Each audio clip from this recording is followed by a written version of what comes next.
तो guys welcome back आपके अपने यूट्यूब चैनल जनित स्टेशन।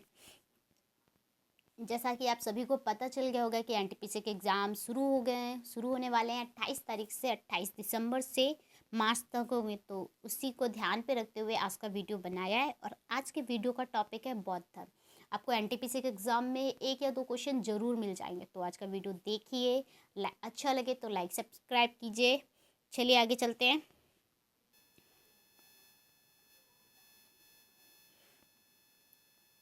टॉपिक आपको दिख गया होगा, बौद्ध धर्म। प्राचीन धर्मों में से एक धर्म कौन सा है आपका? बौद्ध धर्म। और बौद्ध धर्म के संस्थापक कौन है?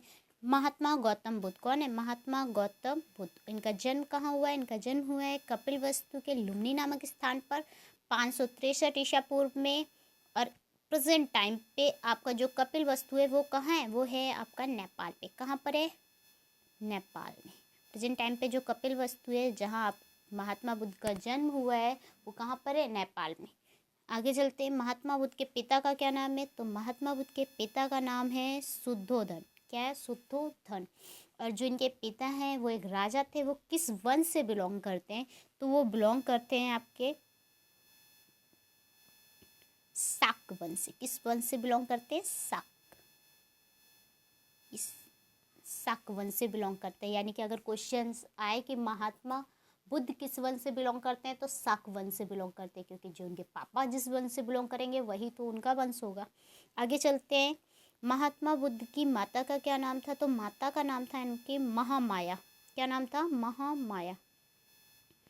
और इनकी मृत्यु हो गई थी। तो इनकी मृत्यु के उपरांत इनकी जो बहन थी उन्होंने महात्मा बुद्ध का लालन पालन किया, यानी कि उनकी मौसी ने।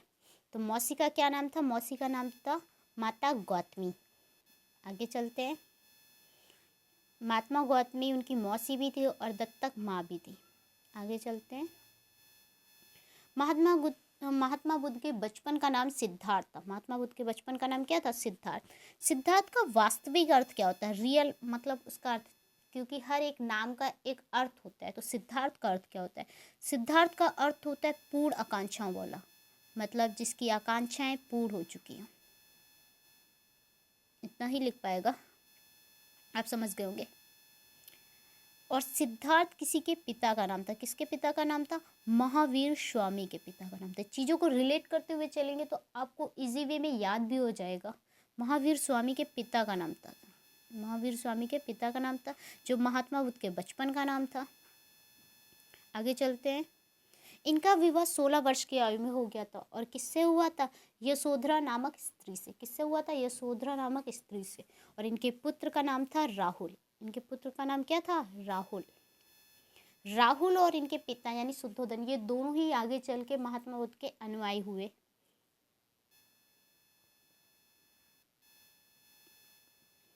महात्मा बुद्ध ने मात्र 29 वर्ष की अवस्था में गृह त्याग दिया था। यानी कि उन्होंने समाज के जितने भी जो उनके सुख थे वो सारे सुख को क्या कर दिया था? छोड़ दिया था। और अपना राज, अपना घर त्याग दिया था ज्ञान प्राप्ति हेतु। तो जो महावीर स्वामी थे उन्होंने 30 वर्ष की अवस्था में, उन्होंने किस में 30 वर्ष, और महात्मा बुद्ध ने 29 वर्ष। जैसे अभी मैंने आपको पहले बताया था कि सिद्धार्थ महावीर स्वामी के पिता का नाम था और गौतम बुद्ध के बचपन का नाम था। तो ये ऐसे चीज़ों को रिलेट करते हुए चलिए तो आराम से याद भी हो जाएगा आपको। ये आपके महावीर स्वामी ने 30 वर्ष में किया था और गौतम बुद्ध ने 29 वर्ष में। आगे चलते हैं।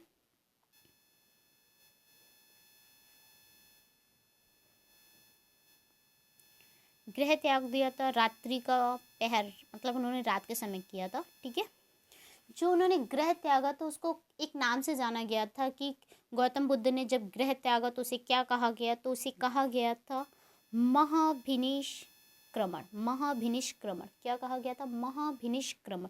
बहुत अच्छे से याद रखिए, ये क्वेश्चन कई बार पूछा गया है कि जो उन्होंने गृह त्यागा था तो उसको क्या बोला गया था? उसे बोला गया था महाभिनिष्क्रमण। आगे चलते हैं। महात्मा बुद्ध को बैसाखी पूर्णिमा के दिन निरंजना नदी के किनारे बोध गया के बिहार के उलूबेला नामक स्थान पर बोधि वृक्ष के नीचे ज्ञान की प्राप्ति हुई।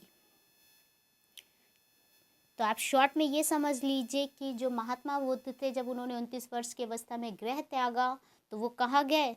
वो गए कहाँ पे? बिहार, बिहार में बोध गया, बोध गया के पास उरुविला नामक स्थान पर जो बोधि वृक्ष था उसके नीचे उन्हें ज्ञान की प्राप्ति हुई। और बोधि वृक्ष था किसका पेड़, तो वो था किसका, पीपल का। बोधि वृक्ष किसका पेड़ था, पीपल का।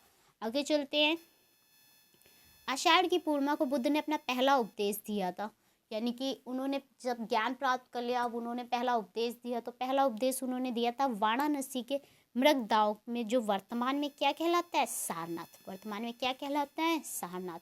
उन्होंने अपना पहला उपदेश दिया था सारनाथ में, यानी उन्हें सबसे पहले ज्ञान कहाँ मिला था, बोध गया में। बोध गया कहाँ है, बिहार में। सबसे पहला उपदेश कहाँ दिया, सारनाथ में। और सारनाथ कहाँ है, वाराणसी में। एक क्वेश्चन और पूछा जाता है कि जो बोध गया के उरुविला नामक स्थान पे वो किस नदी के किनारे है, तो वो किस नदी के किनारे, वो निरंजना नदी के किनारे। किस नदी के किनारे है, निरंजना।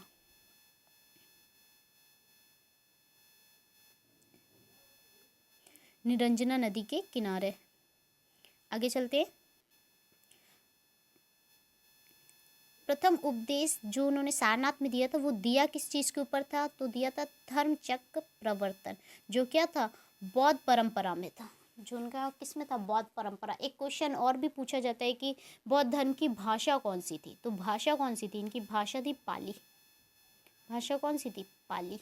ये क्वेश्चन काफ़ी बार पूछा गया है, भाषा कौन सी थी इनकी, पाली। आगे चलते। विमशार उदयन प्रसेनजीत बुद्ध के प्रमुख अनुयायी हुए। जैसे आपने पहले भी, मैंने आपको पहले बताया था कि जो राहुल और उनके पिता शुद्धोधन थे वो भी उनके अनुयायी हुए। और ये बिमसार उदयन प्रसेनजीत भी इनके प्रमुख अनुयायी थे। बुद्ध ने अपने अनुयायियों को 4 भागों में बांट दिया। तो कौन कौन से थे,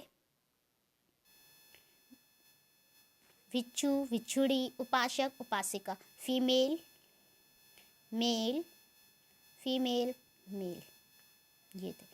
और पहली भिक्षुणी कौन थी इनकी, जिनके उपदेशों को मतलब जिन्होंने इनके उपदेशों को माना और पहली भिक्षुणी बन गई। तो पहली भिक्षुणी थी आपकी आमपाली। कौन थी, आमपाली। क्या नाम है उनका, आमपाली। यहाँ पे मैं लिख देती हूँ, 1 मिनट लिखती हूँ ऐसे, आमपाली। पहली भिक्षुणी कौन सी थी, आमपाली।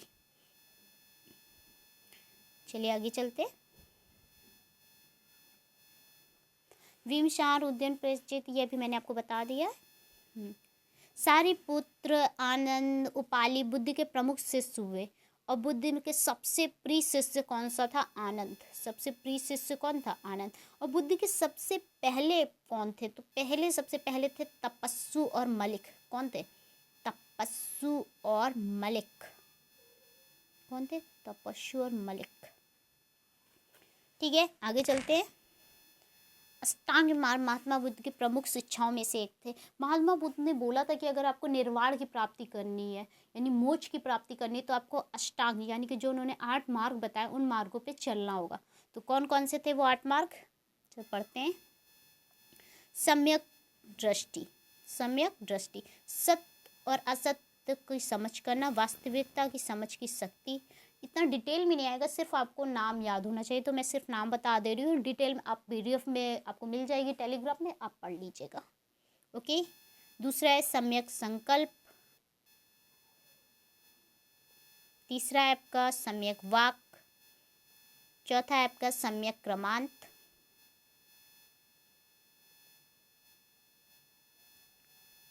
पांचवा है आपका सम्यक आजीव। 6वें नंबर पे आ रहा है आपका सम्यक व्यायाम, यानी शुभ विचारों की उत्पत्ति करना, पाप छल कपट से दूर रहना, गलत कर्मों का दुष्परिणाम। आगे चलते हैं। सम्यक स्मृति, सम्यक समाधि। ये इनके 8 मार्ग थे, यानी कि इसको क्या बोला गया, अष्टांग। आगे चलते हैं। दुख, दुख समुदाय, दुख निरोध गामी। ये इनके क्या है, ये 4 आर्य सत्य है। ये क्या है, इनके 4 आर्य सत्य। और इनको ही क्या बोला गया, इनको नोबल, इंग्लिश में बोलते हैं नोबल ट्रूथ। क्या बोलते हैं, सॉरी 1 मिनट, इनको इंग्लिश में क्या बोला गया है, नोबल ट्रूथ। नोवेल ट्रुथ बोला गया। कौन कौन से? दुख, दुख समुदाय, दुख निरोध, दुख निरोधगामी। दुख निरोधगामी को बोल सकते हैं दुख निरोध के मार्ग। क्या बोल सकते हैं? दुख निरोध के मार्ग। दुख, दुख समुदाय, दुख निरोध के मार्ग या दुख निरोधगामी। याद कर लीजिएगा, 2-3 बार आप बोलिएगा, आपको याद हो जाएगा।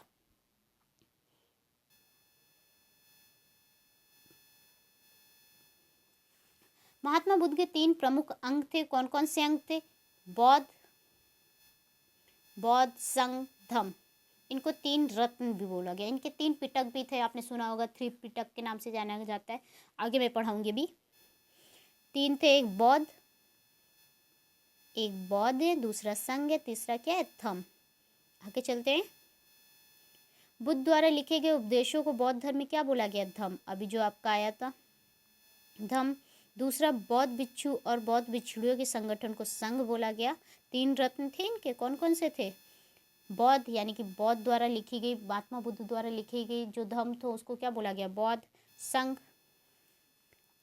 संघ क्या है? संघ जहाँ पर क्या होता है? भिक्षु और भिक्षुणु रहते हैं, उनको क्या बोला गया? संघ। आगे चलते हैं। बुद्ध महात्मा ईश्वर के अस्तित्व पे विश्वास नहीं रखते थे। जो बुद्ध थे वो क्या थे? आत्मा और ईश्वर के अस्तित्व पे विश्वास नहीं रखते थे, परंतु जैन धर्म की भांति ये क्या करते थे? पुनर्जन्म पे विश्वास रखते थे। आगे चलते हैं।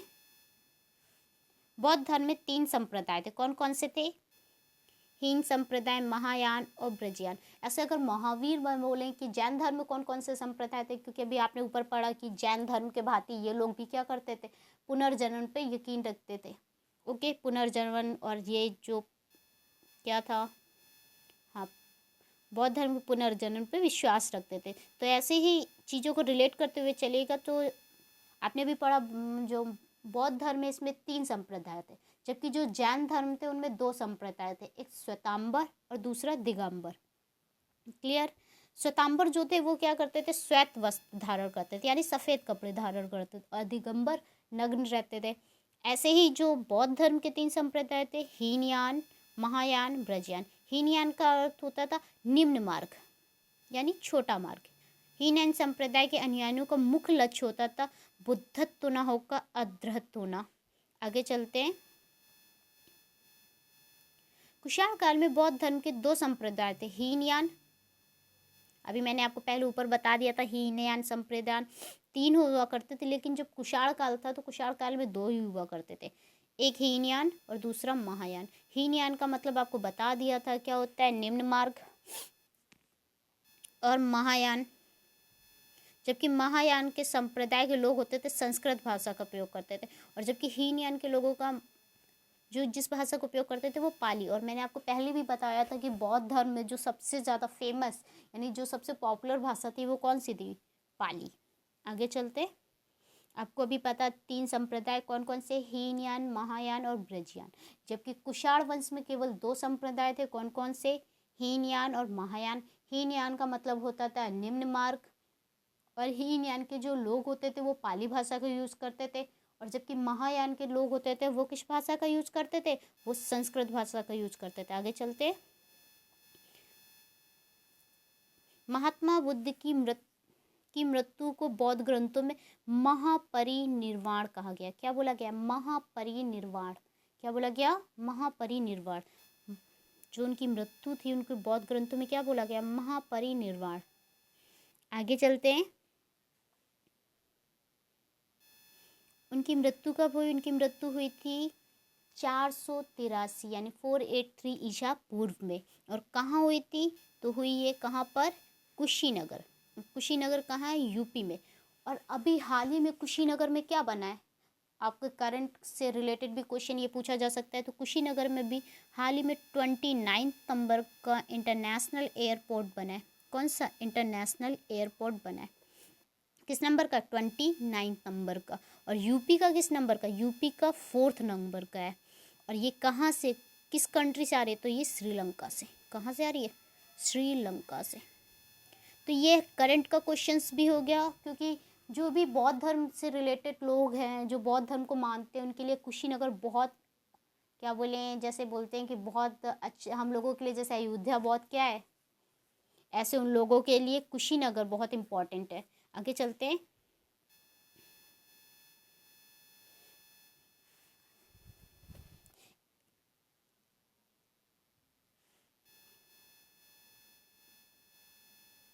चलिए, यहाँ से पढ़ना आना तो मैंने ध्यान नहीं दिया। ओके।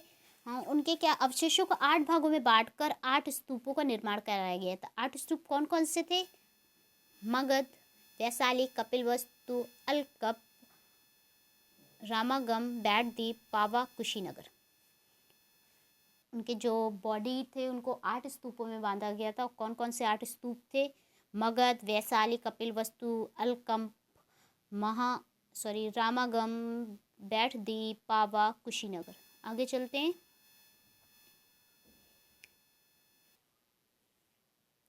महाविवास एक उच्च कोटि बौद्ध ग्रंथ है।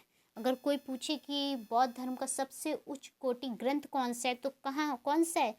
महाविभास। कौन सा है? महाविभास। कौन सा है? महाविभास। वसुमित्र ने संस्कृत भाषा में लिखी है। ये लिखा किसने है? तो ये लिखा है वसुमित्र ने। और किस भाषा में लिखी हुई है? तो लिखा हुआ है संस्कृत भाषा में। किस भाषा में लिखा हुआ है? संस्कृत भाषा में।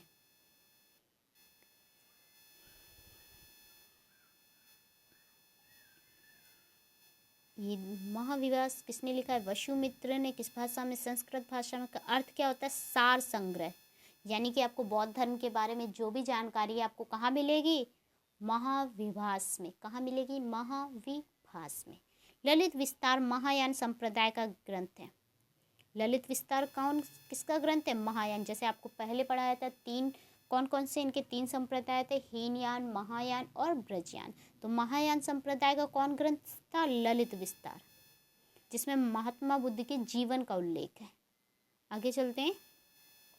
महात्मा बुद्ध ने अपना अंतिम उपदेश में क्या कहा था? सुमुच्छ दिया था। सुमुच्छ को दिया था। महात्मा बुद्ध ने अपना अंतिम उपदेश किसको दिया था? सुमुच्छ को दिया था। अपना अंतिम उपदेश किसको दिया था? सुमुच्छ को। आगे चलते हैं। बौद्ध संघ में प्रवेश करने वाली प्रथम महिला बुद्ध की सौतेली माँ, यानी उनकी जो मौसी थी जिन्होंने उनका लालन पालन किया था, क्या नाम था? गौतमी प्रजापति। क्या नाम था? गौतमी प्रजापति। और पहली भिक्षुड़ी कौन थी? पहली भिक्षुड़ी थी आमपाली। पहली भिक्षुड़ी कौन थी? आमपाली। और पहली महिला जो उनके क्या बौद्ध संघ में शामिल हुई थी, तो वो कौन थी? उनकी मौसी। आगे चलते हैं। इससे रिलेटेड जो क्वेश्चन जहाँ तक अभी मैंने पढ़ाया, इससे आपको 1 या 2 क्वेश्चन ज़रूर मिल जाएंगे। पर जो मैं अब पढ़ाने वाली हूँ ये बहुत इंपॉर्टेंट है। ये क्या है? ये बहुत ज़्यादा इंपॉर्टेंट है और ये आपको 1-2 क्वेश्चंस पक्का मिल जाएंगे। तो प्रथम बौद्ध संगति के अध्यक्ष कौन थे? महाकश्यप थे। प्रथम बौद्ध संगति के अध्यक्ष कौन थे? महाकश्यप। और कब हुआ ये प्रथम बौद्ध संगति? कब हुई थी? तो हुई थी ये 483, यानी कि जब हमारे महात्मा बुद्ध की मृत्यु हुई थी तभी हुई थी। और कहाँ पर हुई थी? तो उनकी मृत्यु कहाँ हुई थी? कुशीनगर पे। तो कुशीनगर में ही पहली बौद्ध संगति हुई थी। इसके अध्यक्ष कौन थे? महाकश्यप। इसके अध्यक्ष कौन थे? महाकश्यप। अब द्वितीय कब हुई थी? द्वितीय इस पर लिखा नहीं है लेकिन मैं आपको बता दे रही हूँ। द्वितीय कब हुई थी? द्वितीय हुई थी आपकी 383 यानी कि ईसा पूर्व। कहाँ पर हुई थी? तो द्वितीय हुई थी आपकी कहाँ पर? किसी को पता है? किसी को पता है? तो द्वितीय हुई थी आपकी कहाँ पर? वैशाली में। द्वितीय कहाँ पर हुई थी? वैशाली में। कहाँ हुई थी? वैशाली में। और पहली जो अभी हमने आपको बताई महाकश्यप ने, किसके उसमें हुई थी? तो ये अजातशत्रु के उसमें हुई थी। किसके उसमें हुई थी? अजातशत्रु। ये तो अध्यक्ष थे लेकिन उस समय 1 मिनट इरेज कर लूँ ताकि थोड़ा सा क्लियरिटी आ जाए। तो प्रथम हुई थी 483 में कुशीनगर में। द्वितीय हुई थी 383 में वैशाली में। और तृतीय कब हुई थी? तो तृतीय तो बहुत फेमस भी है। तृतीय हुई थी 251 ईसा पूर्व में। तृतीय कब हुई थी? 251 ईसा पूर्व में, पाटलिपुत्र में। और किसका शासक था? अशोक का। किसका शासक था? मौर्य शासक। कौन? अशोक। महात्मा बुद्ध। आगे चलते हैं।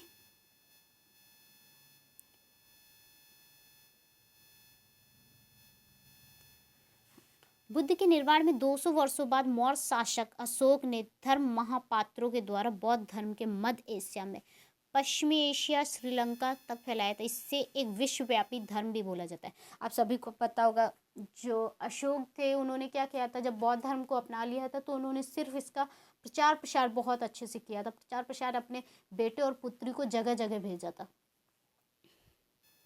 तो इन्होंने क्या किया था, धर्म महापात्रों के द्वारा बौद्ध धर्म को क्या किया था, मध्य एशिया पश्चिमी एशिया श्रीलंका तक फैलाया था। अभी हमने बताया था श्रीलंका में बौद्ध धर्म बहुत माना जाता है, इसी वजह से यूपी में क्या बना, इंटरनेशनल एयरपोर्ट बना। आगे चलते हैं। बौद्ध धर्म के संबंध में नैतिक सिद्धांत यानी नैतिक शिक्षा, सिद्धांत बोलो शिक्षा बोलो व्हाटएवर, कराने वाली सर्वाधिक महत्वपूर्ण जातक कथाएं जो बौद्ध हैं, जो हमारे महात्मा बुद्ध हैं, उनके पूर्व जन्म और बुद्धकालीन धार्मिक सामाजिक आर्थिक जीवन पर आधारित जातक कथाएं। और किस भाषा में, पाली भाषा में। किस भाषा में, पाली भाषा में। जैसे कि अगर जैन धर्म की कौन सी भाषा है, तो जैन धर्म के जो सबसे पहले अनुयायी होते थे वो प्राकृत भाषा को मानते थे। वो किस भाषा को मानते थे, प्राकृत। लेकिन बाद में कुछ लोगों ने कुछ जो जैनिस्ट थे उन्होंने क्या किया था, उन्होंने पाली भाषा को भी अपना लिया था। तो इनकी क्या थी, प्राकृत भी थी और पाली भी थी। और लेकिन आप बौद्ध धर्म में मानेंगे तो बौद्ध धर्म में अधिकतर जैसे हीनयान था, तो हीनयान के जो संप्रदाय के लोग थे वो पाली भाषा को मानते थे, जबकि महायान के जो थे वो क्या करते थे, वो संस्कृत भाषा को ज़्यादा मानते थे। वो किसको मानते थे, संस्कृत भाषा को। जातक कथाएं पाली भाषा में लिखी गई क्योंकि उस समय समान बोलचाल भाषा पाली ही थी। आगे चलते हैं। बुद्ध चरित और सौंदर्यानंद महाकाव्य संस्कृत भाषा में अश्वघोष द्वारा लिखे गए थे। ये काफ़ी बार पूछा भी गया है। बुद्ध चरित किस भाषा में लिखा गया, संस्कृत भाषा में। किसने लिखा है, अश्वघोष द्वारा लिखी गई है। आगे चलते हैं। सारिपुत्र प्रकरण एक नाटक ग्रंथ है जो महाकवि अश्वघोष द्वारा संस्कृत भाषा में लिखी गई। अभी उन्होंने पाली भाषा में लिखी थी, अब किस में लिखी है, संस्कृत भाषा में। ये आपका महात्मा बुद्ध खत्म हो गया, बौद्ध धर्म यानी खत्म हुआ आपका। तो आप आगे देखते हैं और कुछ क्वेश्चंस बचे हो तो मैं करवा दूं। सबसे पहले मैंने आपको बता भी दिया है, बाकी एक दो देख लेते हैं, अगर कुछ बचा हो इसमें ना लिखा हो तो मैं ही बता देती हूँ कि सबसे पहले इनके प्रवर्तक कौन कौन थे। तो सबसे पहले इनके प्रवर्तक कौन कौन से थे, तपस्सु और मलिक। कौन कौन से थे, तपस्सु और मलिक। तपस्सु और मलिक थे इनके प्रवर्तक। आगे देखते हैं और कुछ बचा है।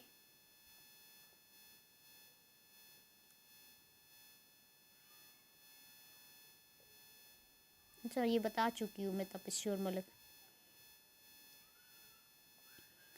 इससे ज़्यादा कुछ नहीं आएगा। कभी कदार त्रिपिटक भी पूछ सकते हैं, तो त्रिपिटक कौन कौन से थे इनके, सुत्त पिटक लिख देती हूँ, एक जगह याद रहे ताकि। कौन कौन से थे, 3 पिटक इनके। एक था सुत्त पिटक, एक कौन सा था, सुत्त पिटक।